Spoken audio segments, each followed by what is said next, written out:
रविवार को हमेशा बहुत देर से बिस्तर छोड़ने वाला विमल इधर बहुत बदल रहा है। 7 बजे का अलार्म लगाकर सोता है शनिवार को, लेकिन अक्सर अलार्म बजने से पहले ही उठ जाता है। अपने हफ्ते भर के मैले कपड़े धोता है। घर के पर्दे या चादर मैली दिखें तो उन्हें भी धो डालता है और फिर नहाता है। नाश्ता करके राम रसायन की ओर चल देता है। रविवार के 9 बजने की प्रतीक्षा में वह इतना ऊर्जावान रहता है कि कितने भी कपड़े हाथ से धो ले उसे थकान नहीं महसूस होती। अब तो साल भर से भी अधिक समय हो गया है उसे प्रति रविवार राम रसायन जाते। कभी कभी पंडित जी घर पर नहीं होते तो वह लौट आता है। नमन भैया मिल जाएं तो उनसे बतियाने लगता है। सुमित्रा आंटी उसे देख लेती हैं तो खूब प्यार से बतियाती हैं, कुछ न कुछ खाने पीने को देती हैं। कई बार वह उनके दिए फल घर भी लाया है। नमन भैया और सुमित्रा जी उससे छोटे छोटे काम में सहयोग मांग लेते हैं तो विमल को अच्छा लगता है। अपने जीवन की उपयोगिता पर विश्वास होता है। इसी तरह माँ का सहयोग करने का भी जी हो आता है। बेचारी जिस दिन चादर पर्दे जैसे बड़े कपड़े धोती थी पूरे दिन कराहती रहती। विमल ने बिना कुछ कहे सुने यह काम अपने ऊपर ले लिया। बाजार से सामान की सूची और पैसे लेकर वह रविवार की शाम को ही सब खरीद लाता। इसी से माँ ने केवल रविवार वाले 2 ट्यूशन और पकड़ लिए। हफ्ते भर के कोर्स को समझाना पड़ता, बाधाएं हटानी पड़ती उन बच्चों की जो केवल रविवार को आते थे। उन्हें रोज रोज के ट्यूशन जाने से छुटकारा मिलता, उनके माता पिता पर कम पैसे का बोझ पड़ता और इधर विमल के घर में कुछ अतिरिक्त पैसे आ जाते। उन अतिरिक्त पैसों से माँ बेटा कभी कभी बाहर से खाना लाकर खा लेते। नमन भैया को बिना संकोच के बिना कुंठा के हर काम करते देखकर पहले विमल को आश्चर्य होता था, लेकिन जब देखा कि पंडित जी भी वैसे ही हैं, इतने बड़े घर के मालिक, इतने रेपुटेशन वाले, लेकिन हीरा व्यस्त हो तो गेट तक झाड़ू लगा देंगे नहाने से पहले। राम रसायन में साप्ताहिक आवाजाही ने विमल को अकुंठ बना दिया था। कितने प्यार से बात करते हैं वहाँ सब, इसीलिए तो उन जैसा बनने को जी चाहता है। उनसे सीखना अच्छा लगता है। ऐसे बात करते हैं वहाँ सब जैसे विमल उसी घर का हिस्सा तो है। अकेलेपन ने, परिवार विहीनता ने उसके भीतर जितनी गांठें पैदा की थीं, वे सब जाने कहाँ बिला गईं राम रसायन आते आते। राम रसायन में सभी लोग कभी न कभी उससे कह ही देते हैं कि अपनी माँ का ध्यान रखना। पहले पहले कम कहते थे, जबकि वह माँ का बिल्कुल ध्यान नहीं रखता था। अब सब लोग अधिक कहते हैं माँ का ध्यान रखने को, जबकि वह खुद ही ध्यान रखने लगा है। उसने माँ से इसका कारण पूछा। माँ ने कहा पता नहीं। तब उसने एक दिन सीधे पंडित जी से ही पूछ दिया कि उसे अब माँ का ध्यान रखने को क्यों कहा जाता है। पहले तो कोई उससे ऐसा नहीं बोलता था।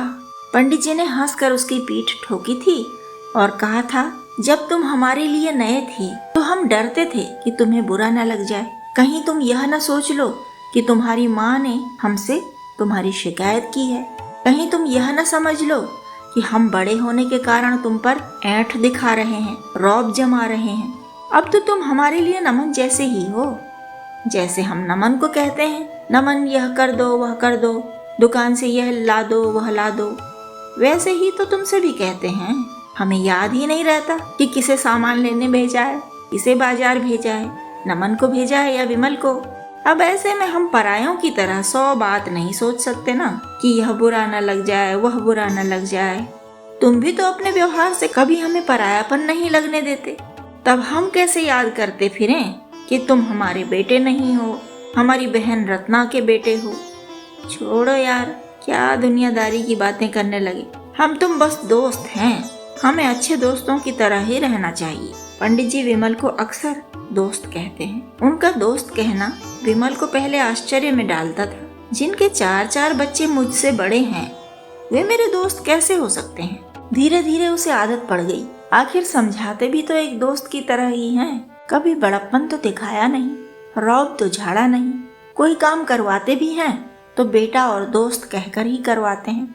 इतने लोग उनके पैर छूते हैं और मैं बात करते करते सिर पर भी चढ़ जाता हूँ। कभी डांटा नहीं, फटकारा नहीं, हमेशा समझाया ही है। सुनते ऐसे हैं जैसे मैं जाने कितनी इम्पोर्टेंट बात कर रहा हूँ। कहीं से थक कर आते हैं, लेट जाते हैं और मैं कोई सवाल करूँ तो कभी नहीं कहा कि फिर कभी पूछना, दूसरे दिन आना। धीरे धीरे ही समझाया हो, पर बात समझा कर ही मुझे भेजा है। हर संडे 9 से 10 मेरा कब्जा रहता है राम रसायन पर। मैं ही ऊंचा बोल जाता हूँ, मैं ही अविश्वास कर जाता हूँ, लेकिन राम रसायन वाले हंसकर ही समझाते हैं और हंसकर ही विश्वास जगाते हैं। किराए के एक कमरे की घुटन में बचपन से रहने वाले बच्चे को इतने बड़े घर में मालिक की तरह डोलने को मिल जाता है। एकाकी मनुष्य को 10 लोगों का अपनापन मिल जाता है, अनकंडीशनल लव मिल जाता है। इससे अधिक और कोई क्या चाहेगा, और इससे अधिक कोई किसी को क्या दे देगा। नमन को रसोई में काम करते देखकर एक दिन विमल ने पूछा, आपको बुरा नहीं लगता किचन में काम करना? नमन खूब हंसा था और उसने विमल को प्यार से खूब चपतें भी लगाईं और कहा, मुझे किसी ने जबरदस्ती तो भेजा नहीं किचन में, अपने शौक से आया हूँ। टाइम ऐसा है ना दोस्त कि सबको किचन का थोड़ा बहुत काम आना चाहिए। देखो मैं खिचड़ी बनाना सीख रहा हूँ यूट्यूब सर्च से। कल को मुझे ऐसी जगह जॉब करना पड़े जहाँ न जोमेटो हो न स्विगी, तब मैं क्या करूँगा? भूखा तो नहीं रह सकता। होटलों का खाना एक आध दिन तो ठीक लगता है, पर रोज खाने लगे तो समझो गए काम से। हेल्थ ही नहीं रहेगी तो कैसे जिएंगे दोस्त? विमल ने कहा था, तब तो मैं भी सीखूंगा किचन का काम। उस दिन वह पूरी खिचड़ी पकने तक नमन के साथ ही रहा। खिचड़ी चख कर भी गया और शाम को खिचड़ी बनाकर माँ को भी खिलाई। रत्ना की आंखों से पहली बार खुशी के आंसू बहते देखकर विमल गदगद हो गया था। उस दिन से हर रविवार की रात को विमल के हाथ की बनी खिचड़ी का ही आनंद लिया जाता है। वहाँ माँ के पास ट्यूशन के लिए आने वाले छोटे छोटे बच्चों को पढ़ाने में विमल सहायता करने लगा। इससे रत्ना कुछ और बच्चों को अपनी क्लास में जोड़ सकी, हाथ कुछ खुल सके, खिचड़ी के लिए घी और अचार खरीदे जा सके।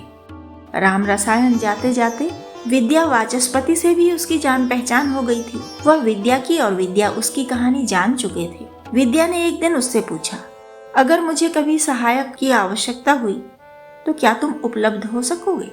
विमल ने पहले खूब अच्छे से समझा कि विद्या वाचस्पति का सहयोगी वह कैसे हो सकता है। विद्या तो खुद पंडित जी का सहायक है।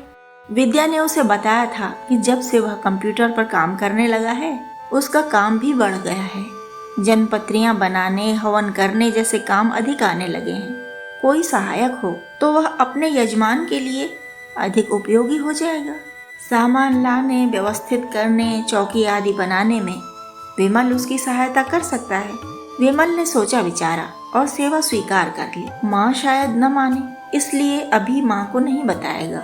अनुभव कर लेगा और ठीक लगेगा तभी माँ को बताएगा। एक रविवार वह राम रसायन जा रहा हूँ कहकर निकला, लेकिन गया विद्या वाचस्पति के बताए पते पर। वह अनुभवों से लबालब भरा हुआ दिन था। उसने दोपहर में माँ को फोन किया था कि वह शाम को ही घर आएगा। वह विद्या भैया के साथ उनके घर आया हुआ है। माँ को आश्वस्ति हुई कि उसका बेटा अपनी दुनिया बढ़ा रहा है। विद्या के साथ वह जो भी सीखेगा अच्छा ही सीखेगा। शाम को विमल ने माँ को फलों की थैली के साथ 100 का नोट पकड़ाया और दिन भर की सच्ची बातें बताई तो रत्ना की आंखें फिर खुशी के आंसुओं से भरती चली गई थीं। कहानी पसंद आई हो तो लाइक करें, सब्सक्राइब करें और दोस्तों के साथ शेयर करें। और हाँ, कमेंट करना और नोटिफिकेशन बेल दबाना ना भूलें।